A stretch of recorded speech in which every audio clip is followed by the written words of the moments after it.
कभी कभी हमसे अपने ही छुटकारा पाना चाहते हैं। हमसे ही हमारे लोग जो होते हैं, हमारे परिवार के लोग जो होते हैं, वे इतने परेशान हो जाते हैं कि वे चाहते हैं कि हम इस दुनिया में ना रहें। आज की घटना में कुछ ऐसा ही होता है, जहाँ पर एक लड़का जो होता है, जिसे अलग अलग लड़कियों के साथ प्यार करने में बड़ा ही मज़ा आता था। अलग अलग लड़कियों के साथ वो सारे संबंध बनाता था, अलग अलग लड़कियों के साथ ये भी सब कुछ करता था। तो वाकई में उसे याद नहीं रहता था, लड़कियों के नाम याद नहीं रहते थे। उसे नहीं पता होता था कि वो किस लड़की के साथ संबंध बना चुका है, किस लड़की के साथ संबंध नहीं बना चुका है। लेकिन एक दिन उसकी मुलाकात जो होती है एक ऐसी लड़की से होती है जो एक शायद बीमारी से ग्रस्त होती है। जब वो इस बीमारी से ग्रस्त होती है तो इस लड़के को लग जाती है। तो इस लड़के को जब इस बीमारी का पता चलता है, इसके परिवार वालों को पता चलता है, तो वाकई में परिवार के जो लोग होते हैं, लड़का जो होता है बहुत परेशान हो जाता है। परिवार के जो लोग होते हैं बहुत परेशान हो जाते हैं। कहीं ना कहीं उन्हें कुछ बातें सताने लगती है, कहीं ना कहीं उन्हें डर लगने लगता है। परिवार वालों को इस बीमारी से इतना डर लगने लगता है, और इस बीमारी के डर लगने के साथ साथ वे कुछ बातें भी सोचते हैं और कुछ बातें बाहर से कही भी जाती हैं, जिसके बाद वही लड़का जिसके साथ कुछ ऐसा होता है जिसे जानकर आप हैरान हो जाएंगे, सोचने पर मजबूर हो जाएंगे कि आखिरकार ऐसा कैसे हो सकता है। नमस्कार, आदाब, सत श्री अकाल, हर हर महादेव। मेरा नाम रूपा है और आज की ये घटना कर्नाटक का एक इलाका लगता है चित्रकूट, और यहीं का एक गांव लगता है होलार केले। यहीं का रहने वाला एक लड़का जिसका नाम आकाश होता है। आकाश की जो उम्र होती है वो 23 वर्ष होती है। आकाश जो होता है वो पढ़ाई कर रहा था। आकाश जो होता है बड़ा ही डेसिंग होता है, यानी कि बड़ा ही दिखने में सुंदर होता है उन लड़कियों के हिसाब से जिन लड़कियों के साथ वो साथ सोया था, जिन लड़कियों से प्यार करता था। आकाश जो होता है वो हैंडसम होता है, उसे पहनने का शौक़ होता है, खाने का शौक़ होता है। आकाश जो होता है एक स्मार्ट लड़का होता है। अब ऐसे ही आकाश एक दिन कहीं जा रहा था। जैसे वो कहीं जा रहा था तभी उसका एक्सीडेंट हो जाता है।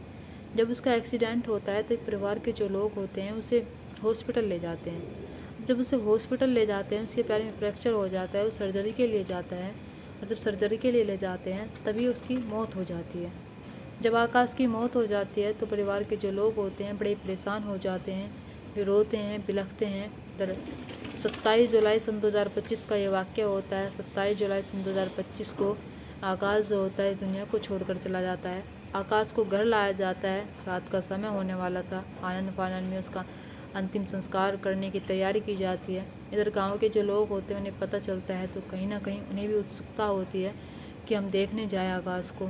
आकाश को जब वे देखने के लिए जाते हैं, आकाश को जब अंतिम संस्कार के लिए लेटाया जाता है, तभी गांव के जो लोग होते हैं उनकी नज़र जो होती है आकाश के गले पर जाती है।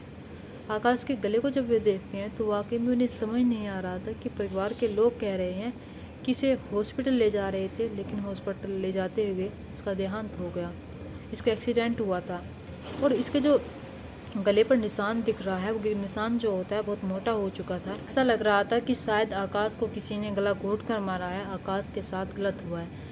गांव के लोग जब ये सारी चीज़ें देखते हैं तो कहीं ना कहीं उनमें से एक व्यक्ति जो होता है पुलिस वालों को इन्फॉर्म करता है, पुलिस वालों से बताता है, और पुलिस वालों तक ये खबर जब जाती है तो पुलिस वाले जो होते हैं मौके पर पहुंचते हैं। लेकिन तब तक आकाश का जो अंतिम संस्कार होता है वो हो चुका था।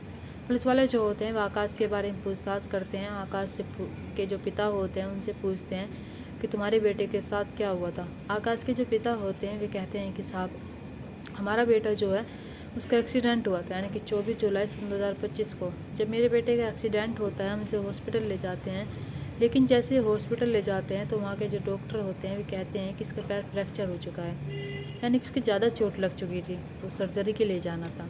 तभी हम उसे वहाँ से निकाल लेते हैं और कहते हैं कि हम यहाँ पर नहीं, कोई और से हॉस्पिटल में इसकी सर्जरी करवाएंगे। मेरी जो बेटी होती है जिसका नाम अंजलि होता है, यानी कि आकाश की बहन होती है, अंजलि का पति जिसका नाम आयुष होता है, दोनों जो होते हैं 27 जुलाई सन 2025 को आकाश को लेकर जाते हैं उसकी सर्जरी के लिए। लेकिन जैसे इसे वहाँ पर लेकर जाते हैं तभी इसके ब्लड जांच होती है, इसके सारे चेकअप होते हैं। जैसे चेकअप होते हैं तभी पता चलता है कि आकाश एक बीमारी से ग्रस्त है, यानी कि आकाश को HIV हो चुका है। जैसे ये बात आयुष और अंजलि को बताई जाती है तो अंजलि जो होती है उसे समझ नहीं आ रहा था कि आखिरकार आकाश को ये बीमारी कहाँ से हो चुकी है। तभी वो आकाश के पास आती है, आकाश से बताती है कि तुम्हें HIV हो चुका है, लेकिन तुम्हें कहाँ से हुआ है, तुम किसके साथ रहे हो, तुमने किसके साथ शारीरिक संबंध बनाए हैं। जब आकाश से सारी बातें पूछी जाती है तो आकाश जो होता है वो कहता है कि मुझे नहीं पता मुझे किससे हुआ है, मुझे ये बीमारी किससे हुई है। यानी कि आकाश की जो बहन होती है अंजलि, वो कहती है कि तुम बताओ जिसके साथ रहते हो, किससे के साथ रहते हो, हम उससे मिलेंगे, हम उसे भी तो बताएंगे कि बीमारी इससे हुई है। तभी आकाश जो होता है वो कहता है कि अगर एक लड़की हो तो मैं बताऊँ, मैंने अलग अलग लड़कियों के साथ सारे संबंध बना रखे हैं, मैं अलग अलग लड़कियों से प्यार करता था, उनके से प्यार करने के बाद उनके साथ सारे संबंध बनाता था। अगर मुझे याद होता नाम, मुझे पता होता कि किस लड़की से सब कुछ हुआ है, किस लड़की से नहीं हुआ है, तो मैं ज़रूर बताता। अंजलि, आकाश की बहन, जिसे पहले से बहुत गुस्सा आ रहा था, लेकिन जब ये बात सुनती है कि उसका भाई जो है अलग अलग लड़कियों के साथ सारे संबंध बनाता था, तो उसे और ज़्यादा गुस्सा आता है, उसे बहुत ज़्यादा गुस्सा आता है। और इतना ज़्यादा गुस्सा आता है कि वो घर वालों को फ़ोन करती है और कहती है कि तुम्हारे बेटे को HIV हो चुका है, एक ऐसी बीमारी हो चुकी है जो जिसका इलाज नहीं है, जिसकी दवाई गोलियाँ चलेगी। घर वालों को जब ये बात बताई जाती है तो घर वाले परेशान हो जाते हैं। इधर जो अंजलि और आयुष होते हैं, वे तभी माँ बाप को फ़ोन करते हैं कि हम इसे दूसरे हॉस्पिटल में शिफ्ट कर रहे हैं, यानी कि यहाँ पर इसकी सर्जरी नहीं करवाएंगे, अब दूसरे हॉस्पिटल ले चलते हैं इसे। तभी वहाँ के जो डॉक्टर होते हैं उनसे भी कहते हैं कि हम यहाँ पर इसकी सर्जरी नहीं करवाना चाहते, हम दूसरे हॉस्पिटल ले जाना चाहते हैं। अंजलि और आयुष जो होते हैं उसे दूसरे हॉस्पिटल ले जाते हैं, लेकिन जैसे दूसरे हॉस्पिटल ले जाते हैं तभी बीच में ही आकाश का देहांत हो जाता है। जो आकाश के पिता होते हैं पुलिस वालों को यही बताते हैं और कहते हैं कि हमें नहीं पता कि अंजलि और आयुष ने सब कुछ किया है फिर नहीं किया है, लेकिन हाँ, गले पर निशान हमने भी देखा था, लेकिन जब मेरी बेटी ने कहा कि इसका दम तोड़ दिया है, अभी दुनिया में नहीं रहा है, तो मैं अपनी बेटी का यकीन कर लेता हूँ। पुलिस वाले जब माँ बाप की आवाज़ सुनते हैं तो पुलिस वाले जो होते हैं अब अंजलि के पास पहुँचते हैं, अंजलि को मौके से गिरफ्तार करते हैं। गिरफ्तार करने के बाद अब उससे पूछताछ करते हैं। अंजलि जो होती है पहले तो कहती है कि तुम्हारे पास कोई प्रूफ नहीं है और मैंने अपने भाई के साथ कुछ नहीं किया है, उसने अपने आप ही दम तोड़ दिया और हमें नहीं पता कि उसके साथ क्या हुआ था क्या नहीं हुआ था। लेकिन गांव के जो लोग होते हैं वे साफ साफ बताते हैं, पिता भी बता चुके थे कि हाँ, उसके गले पर एक निशान तो होता है, लेकिन पता नहीं कैसा होता है। अंजलि जो होती है फिर टूट जाती है। टूट जाने के बाद फिर एक ऐसी कहानी सुनाती है जिस कहानी को सुनकर पुलिस वालों को यकीन नहीं होता कि आखिरकार एक बहन अपने भाई के साथ ऐसा कैसे कर सकती है। अंजलि जो होती है वो बताती है कि मैं इसमें अकेले ही शामिल नहीं हूँ, मेरे जो पति हैं आयुष, वो भी शामिल है। आयुष जो होता है अभी फरार है, वो नहीं मिला है। अंजलि जो होती है वो बताती है कि जब मुझे 27 जुलाई सन 2025 को मेरे भाई के टेस्ट होते हैं और पता चलता है कि उसे HIV हो चुका है, उसे एक ऐसी बीमारी हो चुकी है जिसका कोई इलाज नहीं है, तभी मैं अपने माँ बाप के पास फ़ोन करती हूँ और उनसे कहती हूँ कि तुम्हारे बेटे को एड्स हो चुका है और जिसकी ना ही कोई दवाई है। और अब गांव वाले हमारे बारे में क्या सोचेंगे, गांव वाले हमारे बारे में क्या कहेंगे, हमारी बेइज्जती हो जाएगी। गांव के जो लोग हैं हमें अपनाएंगे नहीं, गांव के जो लोग हैं आकाश को ताना मारते रहेंगे। गांव के जो लोग हैं वे कहेंगे कि आकाश को एक ऐसी बीमारी हो चुकी है जो शायद छुआछूत से भी फैलती है। यानी कि वो अंजलि का मानना था, ऐसा है नहीं, लेकिन हाँ इतना ज़रूर है, ये बीमारी जो है एक लड़की के द्वारा एक लड़के में जाती है। यानी कि जिसको ये बीमारी हो, अगर वो किसी के साथ शारीरिक संबंध बना ले या फिर किसी के साथ अपने जो थूक है वो मिला ले, तो ये बीमारी जल्दी से जल्द फैल जाती है। लेकिन अंजलि जो होती है अपने माँ बाप से कहती है कि समाज में हमारी बेइज्जती हो चुकी है, समाज को हम कैसे मुँह दिखाएंगे, और जैसे ये सारी बातें समाज के लोगों गांव वालों को पता चलेगी तो गांव वाले हम पर थू थू करेंगे और गांव वाले हो सके तो हमें उस घर से भी निकाल देंगे, उस गांव से भी निकाल देंगे। माँ बाप जो होते हैं बहुत परेशान होते हैं। अंजलि जो होती है वो कहती है कि आकाश ने बहुत गलत किया है और आकाश को ये भी नहीं पता है कि उसने किस लड़की के साथ ये सब कुछ किया था और किस लड़की से हुआ है। उसका कहना है कि उसने अलग अलग लड़कियों के साथ शारीरिक संबंध बनाया, अलग अलग लड़कियों के साथ ये सब कुछ किया है, उसे नाम नहीं पता कि किससे हुआ है। वो अपने माँ बाप से बात कहती है और कहती है कि आकाश ने बहुत गलत किया है और आकाश को एक ऐसी बीमारी हो चुकी है जिससे हमारा नाम खराब हो जाएगा, जिसके चलते ना ही तो हम गांव में मुंह दिखा सकेंगे, ना ही हम गांव वालों को कुछ बता सकेंगे। तभी ये फ़ोन काट देती है अंजलि। अंजलि फिर अपने पति से बात करती है, आयुष से कहती है कि अब क्या होगा, ये किसी ऐसी बीमारी हो चुकी है जिसका कोई इलाज नहीं है, इसने हमारा नाम ख़राब कर दिया, अब हमें क्या करना चाहिए इसका साथ। और ये अब तो ठीक तो होगा नहीं, फिर भी इसे मरना ही है तो मरना ही है। अब मैं चाहती हूँ कि इसे हम दूसरे हॉस्पिटल ले चलें, दूसरे हॉस्पिटल के ले जाने के बहाने अब हम इसका देहांत कर देंगे, अब हम इसे जान से मार देंगे। मेरा भाई जो बहुत गलत कर चुका है, मेरा भाई जिसे एक ऐसी बीमारी हो चुकी है जो कभी ठीक नहीं होगी। वो आयुष से जब ये बात रो रो कर कह रही थी तो आयुष जो होता है वो भी समझ जाता है। आयुष कहीं ना कहीं अपनी पत्नी के इस रोने में उसके दिल जो कह रहा था अपनी पति के लिए, अपने भाई के लिए, तो पति जो होता है टूट जाता है। वो कहता है कि ठीक है हम यही सब करेंगे।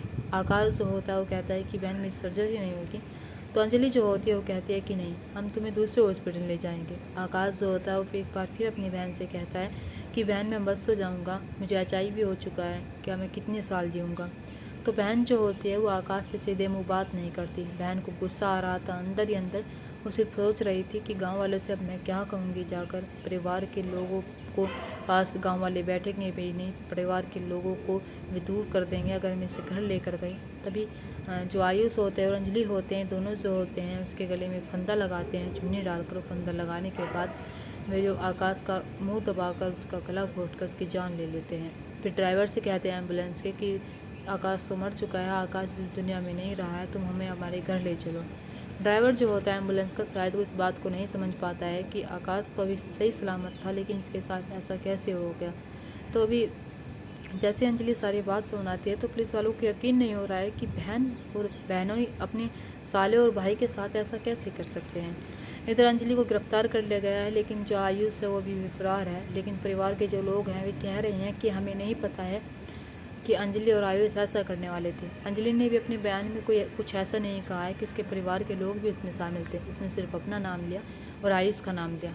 और जो सारी घटना है वो तो जब भी खुलासा हो पाएगी तब आयुष गिरफ्तार होगा। शायद आयुष कहीं टूट जाए। आयुष अगर परिवार के किसी भी सदस्य का इसका नाम होगा तो बता दें। अभी पुलिस वाले जो हैं उसकी तलाश कर रहे हैं। लेकिन इधर सोचने वाली बात यह है कि एक बहन अपने भाई को सिर्फ इसलिए मार देती है क्योंकि उसे HIV हो चुका था। ऐसा नहीं है कि HIV बीमारी एक छुआछूत की बीमारी है, ऐसी बीमारी नहीं है। लेकिन HIV की जो बीमारी है उसका कोई इलाज नहीं है। HIV जो है शायद वो एक ऐसी बीमारी है जिसका इलाज अभी असंभव है। इधर ये HIV जो होती है ऐसे होती है, यानी कि जो ब्लड निकलता है, अगर वो ब्लड हमारे ब्लड से मिल जाए तो तभी ये बीमारी हो जाती है। और दूसरी बीमारी जो होती है यानी कि उस व्यक्ति के संपर्क में आने से होती है जिस व्यक्ति को पहले से HIV हो। और ये बीमारी जो होती है हमें अपने जो थूक होता है अगर किसी के मुंह में चला जाए उससे भी बीमारी होती है। यानी कि बीमारी जो होती है एक लड़के से एक लड़की के द्वारा भी होती है और जो 2-3 सिम्टम हैं उनके द्वारा भी होती है। लेकिन ऐसा नहीं है कि HIV अगर किसी को हो जाए तो उसे जान से मार दे। किसी को जान से मारने का हक हमारा नहीं होता है। अगर शायद आकाश जो होता है वो दवाइयों के सहारे जीता रहता, दवाइयों के सहारे वो जितने वर्ष वो जीता तो जी तो रहा था। इधर अंजलि जो होती है वो कुछ और ही सोच रही थी। अंजलि जो होती है अपने परिवार के बारे में सोचती है। अंजलि जो होती है उसे अपने भाई पर गुस्सा आ रहा था कि उसे बीमारी हो चुकी है। उसे पड़ी थी सिर्फ गांव वालों की कि गांव वाले क्या कहेंगे अगर मेरे भाई को पता चला कि HIV हो चुका है। इसलिए अंजलि और आयुष जो होते हैं दोनों ये सोचकर इस कदम को उठाते हैं कि सब कुछ सही हो जाएगा, लेकिन सब कुछ बिगड़ गया। दोस्तों यहाँ पर किसकी गलती होती है? यहाँ पर उस आकाश की गलती होती है जो अलग अलग लड़कियों के साथ ये सब कुछ करता था, जो अलग अलग लड़कियों के संपर्क में आता था। या फिर उस बहन की गलती है जिस बहन को शायद समझना चाहिए था कि मेरे भाई को अगर ये बीमारी हो चुकी है तो उसका साथ देना चाहिए था, उसे दवाई करवानी चाहिए थी और शायद वो गोली खाता रहता तो जीता रहता। इधर जो परिवार के लोग हैं उन्हें बात पता चलती है कि अंजलि और आयुष ने मारा है तो कहीं ना कहीं वे भी दुख जताते हैं। लेकिन हमें ये नहीं पता लग पाया है भी कि परिवार के लोग इसमें शामिल थे या फिर नहीं थे। दोस्तों आपको क्या लगता है? आप अपनी राय कमेंट बॉक्स में कमेंट करके ज़रूर बताना। और दोस्तों एक व्यक्ति है जिनका नाम मैं इस कहानी में बोलना चाहूँगी, मैं इस घटना में बोलना चाहूँगी, जिसने बहुत गुजारिश की है कि आप मेरा नाम प्लीज़ अपनी वीडियो में बोलना। तो मैं इस व्यक्ति का नाम बोलना चाहूँगी। का नाम है अजय गुप्ता और जो लखनऊ के रहने वाले हैं। अजय गुप्ता भाई आपका बहुत बहुत धन्यवाद। आप मेरी सारी वीडियो देखते हैं और आपने गुजारिश की थी कि आप अगली वीडियो में मेरा नाम ज़रूर बोलना, जो मैंने बोल दिया है। दोस्तों इस घटना और कहानी को सुनाने का मकसद मेरा आपका दिल दुखाना नहीं था, आपको परेशान करना नहीं था, आपको घटना के बारे में बताना था, आपको सचेत करना था। आप अपने परिवार के साथ खुश रहिए। नमस्कार।